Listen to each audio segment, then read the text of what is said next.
Miss Kelsey Codd. She is a human rights activist, social media influencer, youth leader, and a social work student.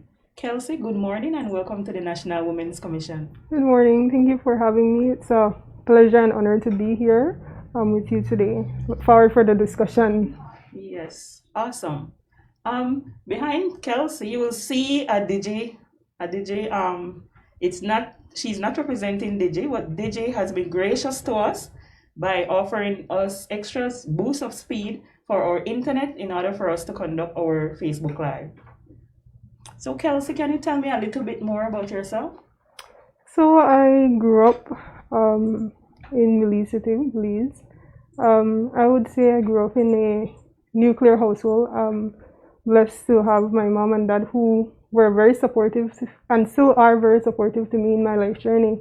Grew up with two other siblings, and I would say that I grew up in a, well, if you are talking about middle class household, but my parents didn't come from that beginnings. They came from humble beginnings.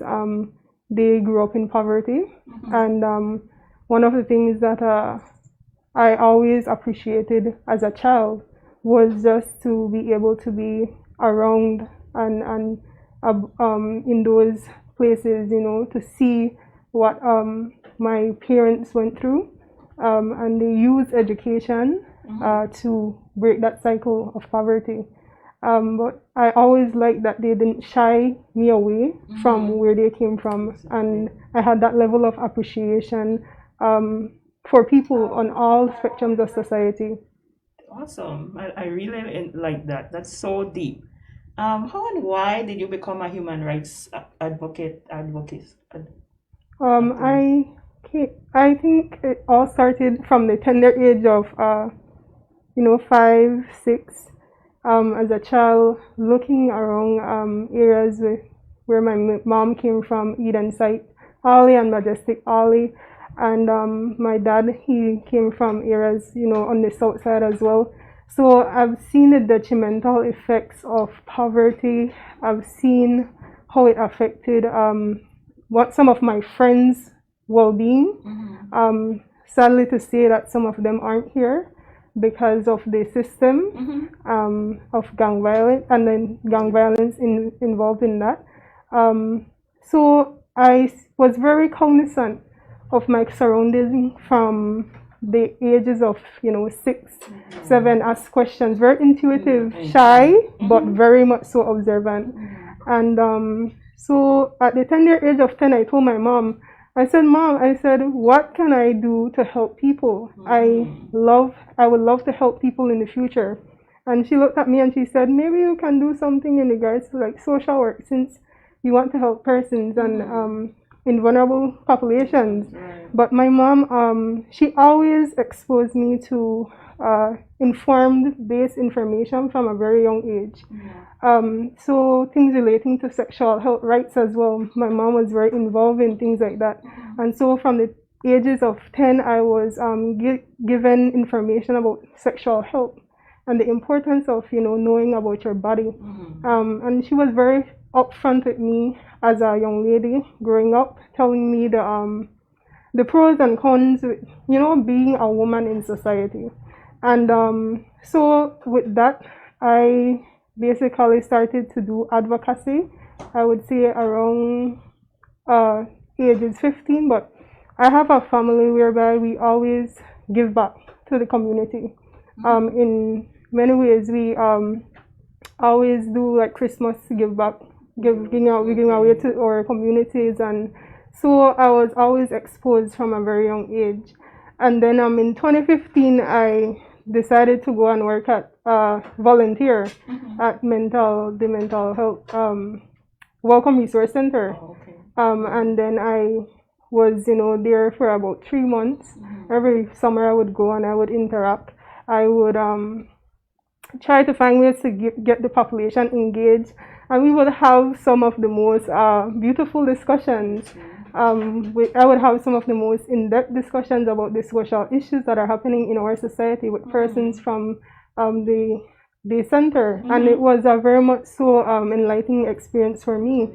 Imagine. And I think one of the things that really stood out for me was when one of the participants told me that um, you never limit yourself, and that you are, whatever you put your mind to, you do it at a great level, and that will forever stick with me. Okay. So humbling Mm-hmm. experience like that Exactly. is what drove me to do more human rights activism within Awesome. my community.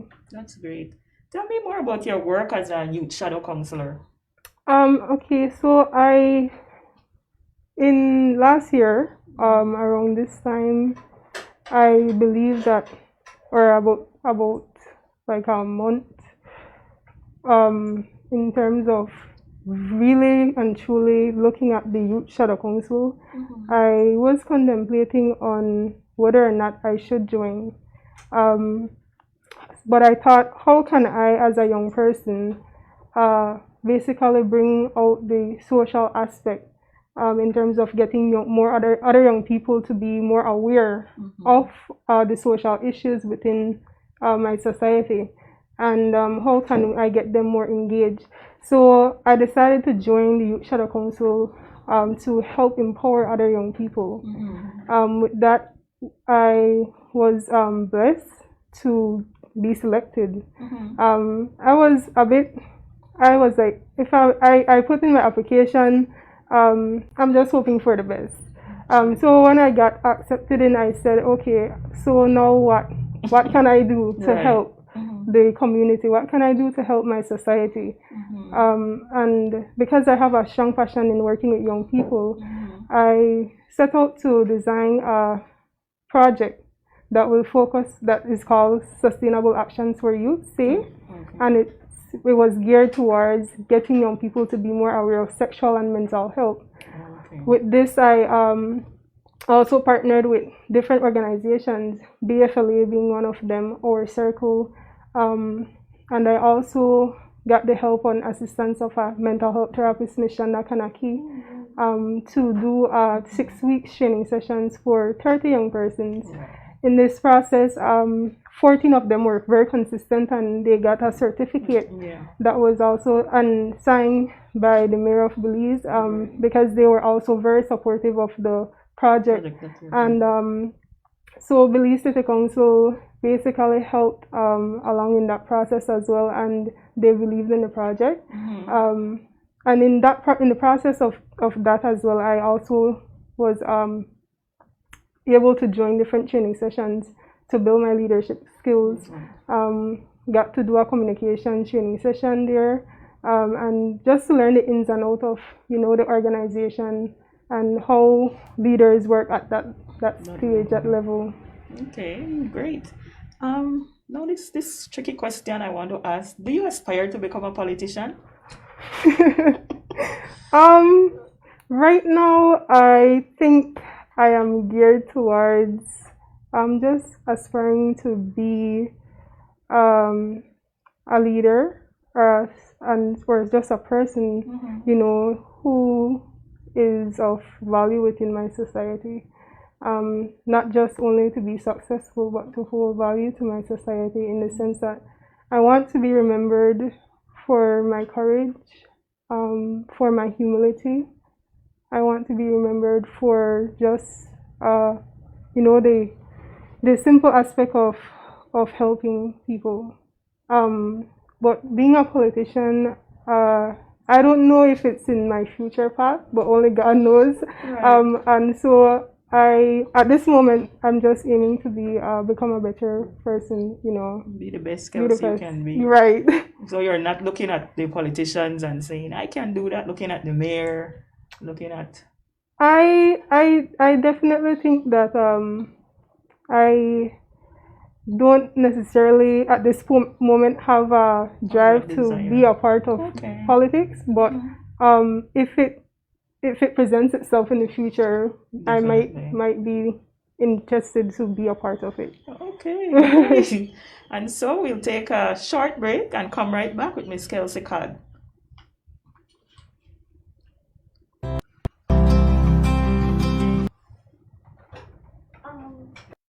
become victims of gender-based violence, which results in emotional, sexual, financial, and physical abuse.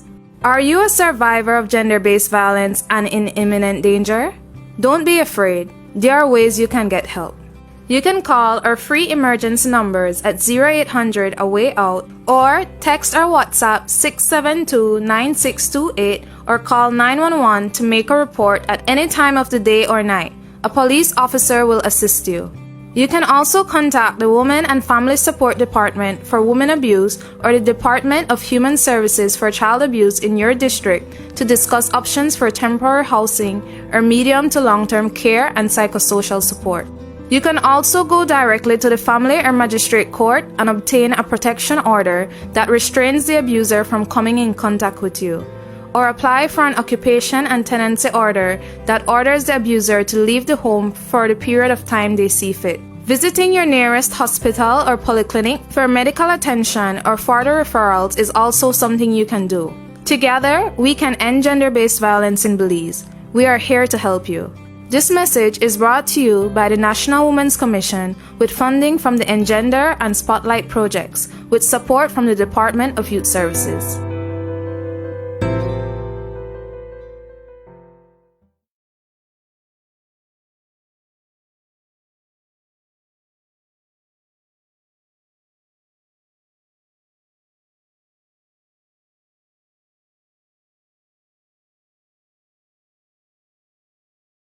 Right, and I just want to talk a little bit about the DJ scholarships, which are now open for Belizean young people who are going to attend high school.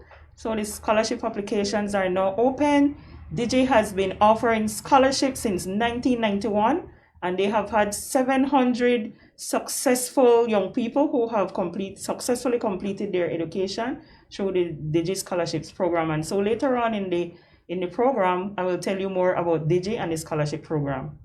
So Kelsey, what is one advice you would give to a young woman choosing their career path? I think finding one's purpose comes from finding who you are in depthly. And that means that for me personally, I had to do a lot of self-awareness, self-exploration, facing parts of myself that I, didn't really want to face. And I think when you are able to do that and look yourself in the mirror as a young woman and say, I'm going to accept myself and I'm going to love myself, because you have a lot of societal pressures that comes along with being a young woman. And you are kind of like struggle to fit in or to feel accepted. But if you are able to look yourself in the mirror and just simply accept who you are as a person and what you represent, you are able to navigate yourself in terms of finding your purpose and finding what you're passionate about. So I would say just self-awareness, and just understanding who you are, what you represent, understand your history, know your people's struggle, and I think never forgetting where you come from is a very critical part in that. So I would say just to do a lot of self-awareness, and I think there your purpose and passion will rise above all obstacles and circumstances. That's great, and that's good advice for the young persons. We had a roundtable session the other day during Women's Month, and one of the things that the young persons said to us is that if they put a picture on Facebook and they get no likes, they delete that photo from off of Facebook. What advice would you give to these young women? Because it was a whole group and they were all agreeing that yes, if we don't get so much likes, we will tear that picture down now. I think it comes back to just simply being true to yourself. And I know we are living in this technological era with the social media, and then trying to find acceptance. But you cannot be fulfilled and happy if you're not happy and fulfilled with Within. yourself Awesome. within. That's And right. so I would tell that young woman to, just embrace who you are. And the thing is that all of us as human beings have this tendency to want to feel You want to feel, accepted. yeah. But if you as a person are true to yourself, and you set that example to other persons that no matter where I go, and how far I go, I will be true to myself. That's a beautiful thing and a beautiful example to Yes. show. Correct. So no matter what's your age, your class, your race, or other societal labels placed on you, just being able to live in your experiences and embrace it is beautiful, it's strong, and it's liberating. So I would say to that young woman, just to be and remain true to herself. That's good advice. I like that. And that's so true. Have you ever been afraid? Afraid of failure? Afraid of being perceived a failure? Um, for I would say in my high school years, I I had low self-esteem once. I didn't believe in my abilities. I didn't believe in my capabilities Okay. because I didn't know who I was. At that time. I was searching for who is who I was, like who am I? Where is my grounding? I think what really helped me as a person to develop, though, was being a part of my Caribbean history class at Edward Fair High School, Oh, okay. because I feel like understanding my history helped me to embrace myself Okay. at a different standpoint. Just wearing my natural hair, and these are things that are not really seen in Belize and other societies as acceptable, because of the history behind it of slavery and colonization. And so just simply understanding my history helped me a long way.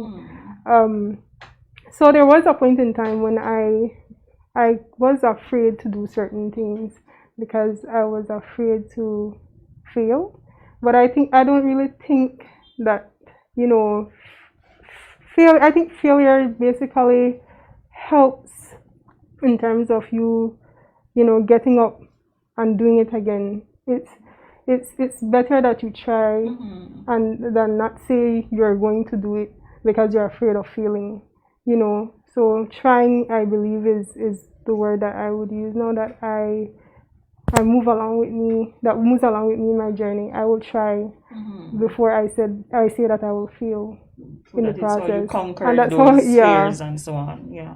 And then, so it's really, you're saying that being self-aware, digging in, knowing your history, your background, your family, even your family history and so on is so important. Accepting and embracing and not looking at other persons and other Right. cultures and other leaders, to decide that is how I want to be. But being true to yourself and loving yourself. So we take a quick break and then we come right back for our next segment. I was 17 and in love, and I thought he loved me too.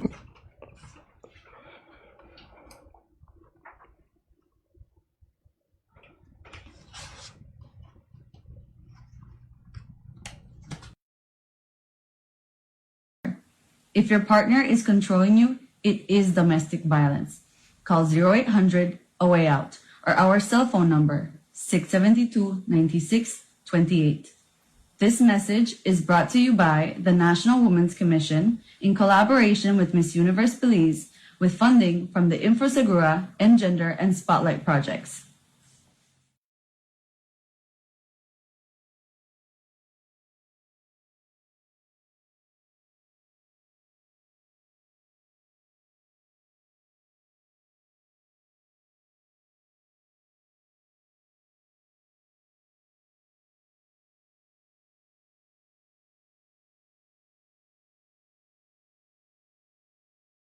Okay, and just to give more about the scholarships from DJ, applications are open to all Belizean Standard 6 graduates between the ages of 11 and 14 and who are entering high school for the first time. You are provided with full 4-year tuition, textbook for each year, So please go on the Digi website and apply for your scholarship if it is needed. Okay, so let's continue our conversation, Kelsey. So far it has been going awesome. Do you experience resistance when working with young men? Resistance in what form? In terms of not respecting you as a woman, as a leader, like, the old stereotypes that the guy is supposed to lead and so on. Do you get any resistance when you're the leader in a group? You're the leader doing your shadow counseling and so on. Do you get resistance? I don't think if it is there, I don't think that it's like overt. I think it's covert. Okay. So maybe there is resistance there, but I haven't You don't seen see it. it. Like I haven't seen it. All right. But I think resistance, it comes from maybe what is seen to be too much of the norm, or what is not of the norm. Correct. So if someone, because I would say that I've seen sort of resistance or of self-expression sometimes in Belize, that you walk into a space and if it isn't seen as a norm, people will kind of resist, probably working with you or giving you opportunities because it isn't seen as a norm. And resistance also comes in forms of too much of being the norm. So if it's happening too much, then you would resist. Yeah. But personally, on a personal standpoint, I don't think that I've seen it like in my face directly. Okay. How with other young women? With other young women, You see that resistance, competition, not respecting. right. I think in Belize, we have a culture of not, being empowered together. It's always very individualistic. Correct. We don't come together collectively to stand for what we believe in. It's always that this crab in a bucket mentality, that there's only one seat at the table. That's so true. And we can't sit at a table and we can't, share what we have, in common, what the resources we have. It's always something like a competition in Belize. And I think that culture needs to shift if you want to see true progression in our nation. Yes, definitely. Because we are all affected by the same issues within our society. So I have seen that there is a culture of, pulling down each other in Belize. Not being there to help in terms of, empowerment. So, but for resistance, I haven't directly seen. Okay, it hasn't affected you personally, no. But you've seen it but on I've a seen it larger on a larger scale scale. in our society on Right. a whole. What do you think is the most pressing issue affecting young women in Belize in 2021? I think the most pressing issue is, I want to say mental health. I want to say mental health issues, because I feel that we don't really gear towards seeing mental health as important in Belize to it. Right. Because, if a person would come up to you and say, what, today I'm not feeling, too well in terms of I'm feeling sad. A lot of the times Belizeans will be like, what, that not happen. You don't feel so. Right. Just try smile. Yes. Or brush it off to the side, and it's not seeing something as very much so pressing, but it is, and especially in this time of COVID-19, whereby a lot of things change drastically. That's right. So a lot of people are faced with a lot of silent battles. That's so that true. That's so true. in this time, and I think that mental illness is one that we need to focus on more in Belize, because it's not just on the surface, looking at issues on the surface, but trying to figure out where it's stemming from. And I think in Belize, we don't really give that social support to young people that is needed for them to reach another level of their progression. Yeah. So I definitely think that mental We illness focus a lot on the physical and Right. the intellectual and not on the spiritual and the mental Mental and so on. development. And like you said, support that system, that health on a whole is mind, body, and spirit. Right. And so, yes, our body may be healthy and yes, we may look perceived to be doing well, but we're going through all these inner battles. That's so Right. true. Who inspires you and why? Who inspires me? Can I give I won't say it. I think I find inspiration in many things. No problem. No problem. I That's find fine. inspiration in life itself. I find inspiration through connecting with God. Because I believe that I'm very much so spiritual. I'm not really religious, but I'm spiritual. Got it. So I think I find inspiration from my life experiences. Okay. You know, just walking or being in schools, settings, and talking to the guard, the security guard, Yeah. or the school warden.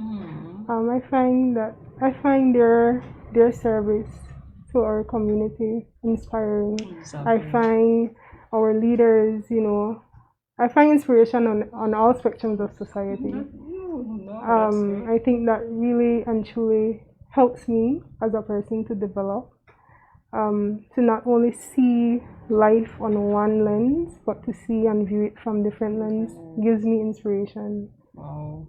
So, You're a wise young lady, man. Wise beyond your years. That Thank is so you. awesome. You had a quote from, I think, a conversation you had with somebody. I saw it. I saw a TikTok on it. women's So, work. yeah, Women's, so please repeat that quote for me. last I love that quote. So I mentioned in the interview with Mr. Brandon Caetano, Glass Ceiling Show, and it basically was leaders don't only lead from the front, but they also lead from the back. What I meant by that is that you can be a leader in your own right. It doesn't mean that just because you are at the front line, you know, in a society or community, as a leader, that is only the way we picture leaders. Leaders are at the back as well. You know, just preparing for this whole interview. Exactly. Our leaders are the behind the scene men. So many people are doing right? And they are the leaders in this case, because they made sure that everything was prepped for us to do this interview. Exactly. So you can be a leader in your own right. It doesn't matter what level you are, because you know we have a lot of social stratifications in society. But I think that being a leader comes from, and then sometimes as a front leader, you can also step back and lead from the behind the scenes And right? develop and more develop leaders. more leaders. That's what your quote Right. said, and that was what was so important, what was so inspiring to me, because a lot of times we think that people who are in the front, they are leaders, and a lot of time they're not inspiring anybody. They're all about themselves. That's I, so true. me. But a leader should be inspiring the other people along with him or her. So, That's so true. that's why that quote really resonated with me. Right. The deadline for the Digi Scholarship is May 31st, 2021. And now we take our final break. And then we come right back. Things that we as men can do to stop violence.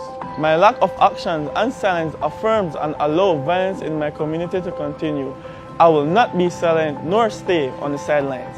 I realize that this is a problem that will never end until all men work to end it. Everyone deserves a safe and loving place to live. I will find ways to work towards ending violence. I will play a role in creating a cultural and social shift that no longer tolerates violence against women, girls, boys, and other men.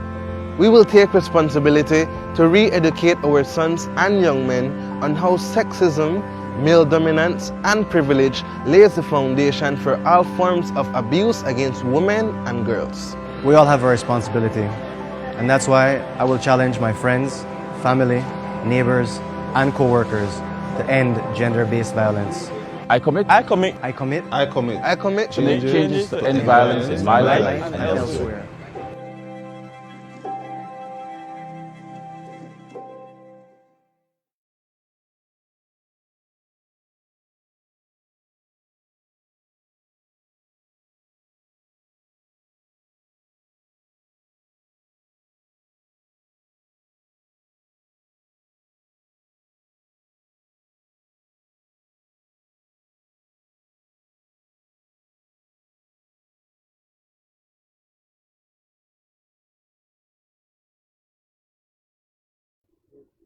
All right, and we're back. And Kelsey took a question from out of my bowl, and this is a fun question. And I don't know which one of the questions she got. So can you tell us what question you got, and you can respond to the question? It says, how do you unplug from work? Oh. How do I unplug from work? I love dancing. Okay. So I was in Belize dance company, Okay. and so I like dancing Afrobeats, and just unwinding in that way. I kind of release my stress Right. through dancing. I like dancing for my grandmother. She's Okay. 92 years old, but that keeps her smiling, right? Okay, yeah. And right now she is faced with a very, very serious disease that I think Belizeans need to be given more awareness about, which is the Alzheimer's disease. That's nice. And so I dance for her. Okay. So she is enjoying that. Okay. That's how like simulation for her, and then I am also releasing my stress at the That's same right. time. So and I also like doing journaling sometimes, Okay. to just release my mind from any stress that I have, and meditating a few times, a week. I try to meditate more often, and especially with COVID-19 coming into play. I found myself that I was kind of, feeling anxious sometimes, so I started to meditate. And these are some of the ways that I unplug and unwind. Awesome. And so when you're doing your journaling, because we always say journaling, so if a person is listening, what do I write down in my journal? Okay. Do I say I'm feeling pissed off right now? What exactly do I do with journaling? Okay. What I do is if I would write down how I feel. So how am I feeling today? What is my mood? Am I feeling sad? Am I feeling happy? Okay. And why do I feel this way? So exploring why you think you feel this way. What are the causes of why you feel this way? And then of course sometimes I would just do like random journaling and just start to write down. Sometimes I do my journaling like, dear God, that's how I start, and I would write down how I feel, and it would turn out to be like a little prayer that I write about some of my life situations that I might be facing. But I think it's just writing down your thoughts, your emotions, your feelings, just to get it out of the way. Because sometimes we don't really want to speak about how we feel, so just writing that down helps a lot. Also releases the stress or whatever is worrying you. Right. All right, and so our conversation has been awesome. I wish we can go on and on. There's so much we did not touch, but our time has come to an end. So I want to thank you so much for being here and sharing some of your wise words with us, with those who are listening and those who will go back and watch the live. We want to thank Digi. We want to thank the government of Belize Press Office for assisting us with the live. And so thanks everyone. I think we learned a lot this morning. We learned that it's important to reflect, to dig within, to just be self-aware, to love yourself, to charter your own path. Don't let society charter it for you. And so we want to thank you for being a part of our 4th edition of Women of Power. Thank you so much. Thank you.